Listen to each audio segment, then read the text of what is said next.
السلام علیکم ورحمۃ اللہ وبرکاتہ۔ تو آج میں 9 کلاس کے سلیبس کے مطابق اپنا درس شروع کر رہی ہوں جو ہدایت سے بھرپور ہے۔ ناظرین، اللہ تعالیٰ کا نام لے کر میں اپنا درس شروع کر رہی ہوں تاکہ اللہ تعالیٰ کی مدد ہمارے ساتھ ہو جائے اور زندگی کے ہر میدان میں ہم کامیاب ہو جائیں۔ السلام علیکم ورحمۃ اللہ وبرکاتہ۔ ربی اشرح لی صدری ویسر لی امری واحلل عقدۃ من لسانی یفقہوا قولی۔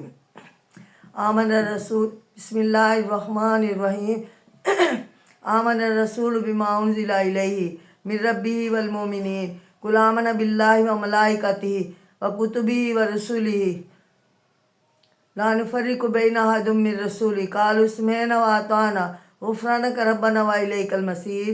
لا یکلف اللہ نفسا الا وسعها لها ما کسبت وعلیہا ما اکتسبت ربنا لا تؤاخذنا ان نسینا واخطأنا ربنا تحملنا ما لا طاقة لنا به فاعف عنا واغفر لنا وارحمنا انت مولانا فانصرنا علی القوم الکافرین۔ آج میں 9 کلاس کے سلیبس کے مطابق سورۃ انبیاء کا درس پیش کر رہی ہوں۔ ملاحظہ فرمائیے آل اسٹوڈنٹ 9 کلاس کے۔ سورۃ انبیاء مکی سورت ہے۔ اس میں 112 آیات ہیں۔ تعارف اس کا کچھ اس طرح ہے کہ سورۃ انبیاء میں پچھلے انبیاء کرام علیہ السلام کی نبوت کا حوالہ دے کر حضرت محمد مصطفیٰ صلی اللہ علیہ وسلم کی نبوت کو ثابت فرمایا گیا ہے۔ اسی مناسبت سے اس سورت کا نام سورۃ انبیاء رکھا گیا۔ سورۃ انبیاء ان سورتوں میں سے ہے جن کے بارے میں حضرت محمد مصطفیٰ صلی اللہ علیہ وآلہ وسلم نے فرمایا یہ میرا قدیم مال اور قیمتی اثاثہ ہے۔ دوسری مکی صورتوں کی طرح سورۃ انبیاء کا خلاصہ بھی توحید، رسالت اور آخرت کا بیان ہے۔ اس کا مضامین کچھ ایسے ہے کہ سورۃ انبیاء اس وقت نازل ہوئی جب مشرکین مکہ مسلمانوں پر طرح طرح کے ظلم ڈھا رہے تھے۔ سورۃ انبیاء میں توحید، باری تعالیٰ کے دلائل دیے گئے ہیں۔ قرآن جیت اور رسالت پر مشرکین کے اعتراضات کا بھی بھرپور جواب دیا گیا ہے۔ سورت کے درمیانی حصہ میں انبیاء کرام علیہ السلام اور حضرت مریم کا تذکرہ بھی فرمایا گیا ہے۔ سورت انبیاء کے آخر میں آخرت پر ایمان لانے کا ذکر ہے، قیامت کے قریب آنے اور دیگر احوال قیامت کا بیان ہے۔ پھر اس حقیقت کا ذکر ہے کہ ثابت قدمی اور اخلاص کے ساتھ نیکی کی راہ پر چلنے والوں کے لیے کامیابی ہے اور ایسے لوگوں کو آخرت میں کوئی خوف نہ ہوگا۔ ساتھ ہی یہ بتایا گیا ہے کہ سرور کائنات حضرت محمد مصطفیٰ صلی اللہ علیہ وسلم کے لیے سراپا رحمت بنا کر بھیجا گیا۔ تو ناظرین، اس کے علمی اور عملی نکات کچھ ایسے ہیں کہ سورۃ انبیاء کا مطالعہ کرنے سے جو علمی اور عملی نکات معلوم ہوتے ہیں ان میں سے چند یہ ہیں۔ قیامت کا وقت قریب ہے۔ قیامت قریب تر ہوتا جا رہا ہے، یعنی قیامت کا وقت جو ہے قریب سے قریب تر ہوتا جا رہا ہے۔ اس لیے ہمیں اللہ تعالیٰ سے غافل ہو کر زندگی نہیں گزارنی چاہیے۔ یہ سورۃ انبیاء میں ذکر ہے۔ جو بات ہم نہیں جانتے وہ ہمیں علم رکھنے والوں سے پوچھ لینی چاہیے۔ اللہ تعالیٰ نے یہ دنیا محض کھیل تماشا کے لیے نہیں بلکہ بامقصد طور پر پیدا فرمائی ہے۔ اس کا ذکر بھی سورۃ انبیاء سے ہی ہے۔ اللہ تعالیٰ ہمیشہ حق کو باطل سے ٹکرا کر باطل کا سر کچل دیتا ہے۔ اس کائنات میں ایک سے زیادہ خدا ہوتے تو زمین اور آسمان میں فساد برپا ہو جاتا۔ ہر شخص اپنے اعمال کا اللہ تعالیٰ کے سامنے جواب دہ ہوگا۔ ہر شخص اپنے اعمال کا اللہ تعالیٰ کے سامنے جواب دہ ہوگا اور ہمیں مشکلات میں اللہ تعالیٰ کو پکارنا چاہیے کیونکہ وہ سب سے بڑھ کر رحم فرمانے والا ہے۔ یہ بھی اللہ تعالیٰ نے سورۃ انبیاء علیہ السلام میں بیان فرمایا ہے۔ یعنی اللہ تعالیٰ کا فرمان ہے۔ اہم بات، سب سے اہم بات یہ ہے کہ حضرت آدم علیہ السلام کا لقب صلی اللہ علیہ وآلہ وسلم ہے، اور حضرت ابراہیم علیہ السلام کا لقب خلیل اللہ ہے۔ حضرت موسیٰ علیہ السلام کا لقب کلیم اللہ ہے، یہ سورۃ انبیاء میں بیان فرمایا گیا۔ حضرت عیسیٰ علیہ السلام کا لقب روح اللہ ہے۔ تو ناظرین، حضرت محمد مصطفیٰ صلی اللہ علیہ وسلم کے اللہ کے آخری رسول ہیں۔ تو حدیث نبوی میں بیان کیا گیا ہے کہ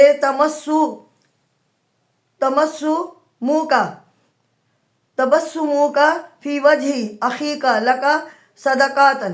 تو اللہ تعالیٰ ہمارے نبی کریم صلی اللہ علیہ وسلم کی حدیث کے حوالے سے بیان ہے کہ تمہارا اپنے مسلمان بھائی کے لیے مسکرانا بھی صدقہ ہے۔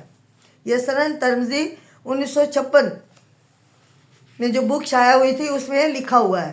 تو ناظرین، اب میں آپ کے سامنے سورۃ انبیاء کا وہ پیرا بیان کرتی ہوں جو امتحان کے سلیبس کے مطابق امتحان میں آنے کا امکان ہے۔ تو ملاحظہ فرمائیے ترجمہ اور آیات۔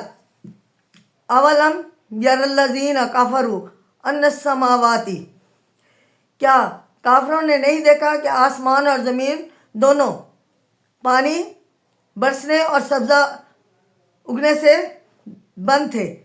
یعنی کیا؟ ان السماواتی والارض، یعنی آسمان پر کیا کافروں نے نہیں دیکھا کہ تمام زمین اور آسمان دونوں پانی برسنے اور سبزہ اگنے سے بند تھے؟ کانا ترتکن ففتقناہما، پھر ہم نے ان دونوں کو کھول دیا، یعنی اللہ تعالیٰ کے حکم سے یہ دونوں کھل گئے۔ وجعلنا من الماء کل شیء حی، اور ہم نے پانی سے ہر زندہ چیز کو بنایا۔ تو کیا یہ ایمان نہیں لاتے؟ افلا یؤمنون، تو کیا یہ ایمان نہیں لاتے؟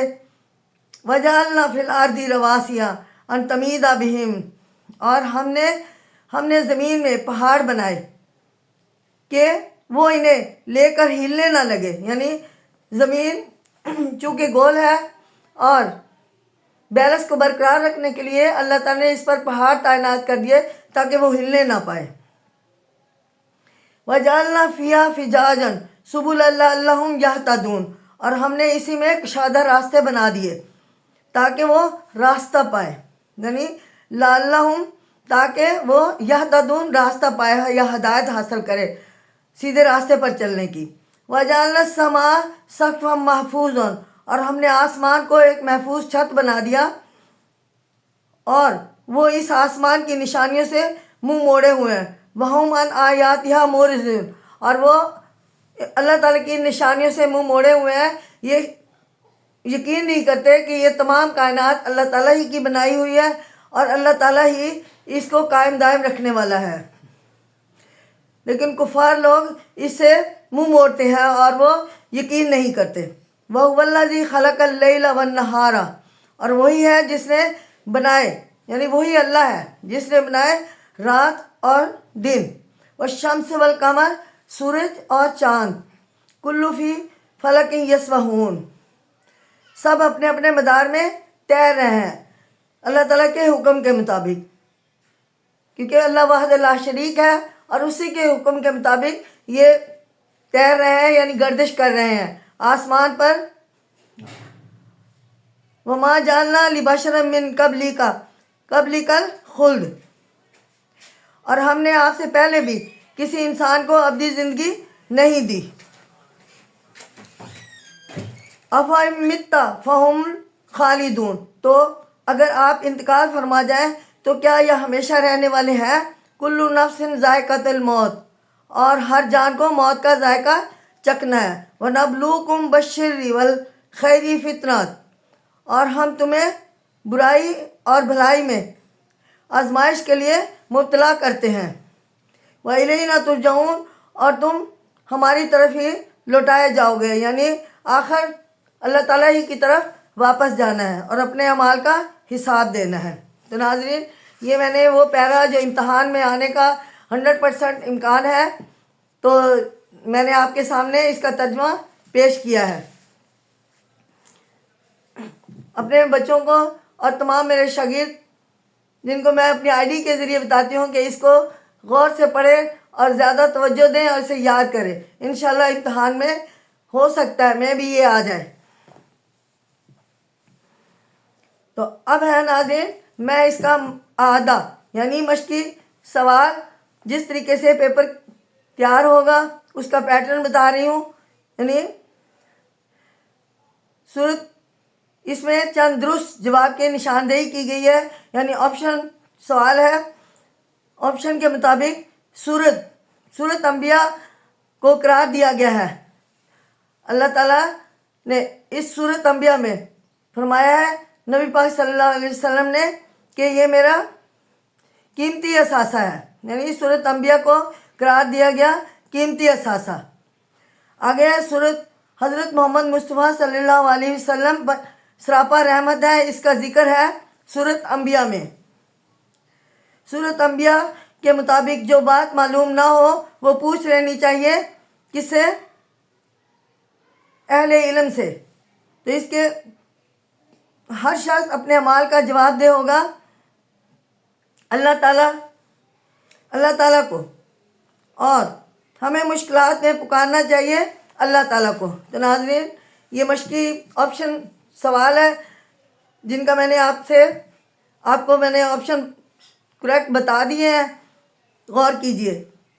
اور اب مختصر جواب ہے سورت انبیاء کو یہ نام کیوں دیا گیا. تو ناظرین ان سوالوں کے جواب میں آپ کے سامنے پیش کر رہی ہوں. سورت انبیاء نے پچھلے انبیاء کرام علیہ السلام کی نبوت کا حوالہ دے کر حضرت محمد مصطفیٰ صلی اللہ علیہ وسلم کے نبوت کو ثابت فرمایا گیا ہے. اسی مناسبت سے اس سورت کا نام سورت انبیاء رکھا گیا ہے.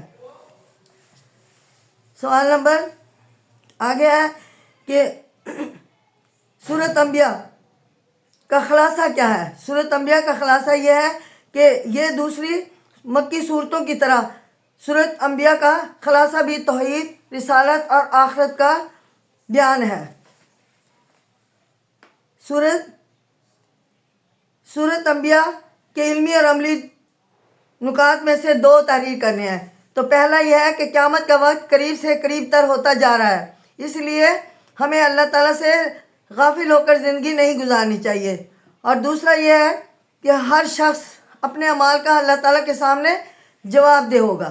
تو ناظرین سب سے کچھ اہم بات ایسے ہے کہ حضرت آدم علیہ السلام کا لقب صفی اللہ ہے. حضرت ابراہیم علیہ السلام کا لقب خلیل اللہ ہے. اور حضرت محمد مصطفیٰ صلی اللہ علیہ وسلم کا لقب کلیم اللہ ہے. حضرت عیسیٰ علیہ السلام کا لقب روح اللہ ہے. حضرت محمد مصطفیٰ صلی اللہ علیہ وسلم اللہ کے آخری رسول ہیں. اور اسی طرح ایک احادیث بھی ہے تبسموں کا فی وجہ اخی کا لکا صدقہ. تمہارا اپنے مسلمان بھائی کے لیے مسکرانا بھی صدقہ ہے. تو ناظرین اب میں آپ کے سامنے کچھ الفاظ ہیں جن کے میننگ بتاتی ہوں اس آیات کے. ان تمیدہ ہلنے نہ پائے، ناسکہ جس پر وہ چلنے والے ہیں، یسبحون تیر رہے ہیں،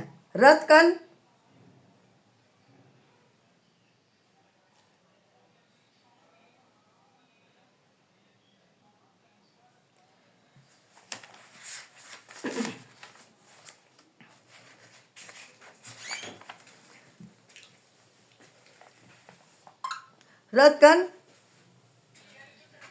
ملے ہوئے ہیں، رواسیا پہاڑ، سقفن چھت، یوسبی یسبحون تیر رہے ہیں، فطرت آزمائش، منساکن عبادت کا طریقہ، ناسکون جس پر وہ چلنے والے ہیں، الخلد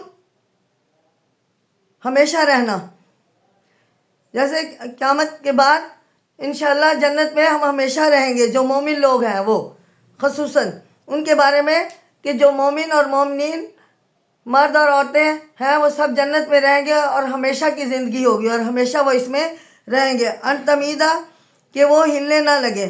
ففتق نہ ہما پھر ہم نے ان دونوں کو الگ کیا. تو ناظرین اب میں نے آپ کے سامنے یہ مشقی سوال پیش کیے ہیں اور اس کا خلاصہ تو توجہ سے یاد کریں اور اپنے پیپر کی اس پیپر پیٹرن کے مطابق تیاری کریں. قرآن مجید میں انبیاء کرام علیہ السلام کے واقعات تاریخ بیان کرنے کے لیے نہیں بلکہ ہماری نصیحت کے لیے ہے. یعنی انبیاء کرام علیہ السلام کے واقعات سے زندگی گزارنے کے جو آداب معلوم ہوتے ہیں انہیں اپنانے کی کوشش کیجیے. اور ہم نے آپ کو تمام جہانوں کے لیے رحمت بنا کر بھیجا. اس آیت مبارکہ کی روشنی میں حضرت محمد مصطفیٰ صلی اللہ علیہ وسلم کی رحمت اور شفقت بیان کی گئی ہے. تو ناظرین سورۃ انبیاء میں مذکورہ حضرت یونس علیہ السلام کی دعا طلبہ کو یاد کروانی چاہیے جو مشکلات اور مصائب میں پڑی جاتی ہے. تو اب ناظرین میرا درس آج کا ختم ہوا اور توجہ فرمائے غور سے سنیں. مجھے اللہ تعالیٰ آپ کو اچھی طرح پڑھانے کی اور آپ کو پڑھنے کی توفیق دے. آمین ثم آمین. تو میں آپ اجازت چاہتی ہوں. السلام علیکم ورحمۃ اللہ وبرکاتہ.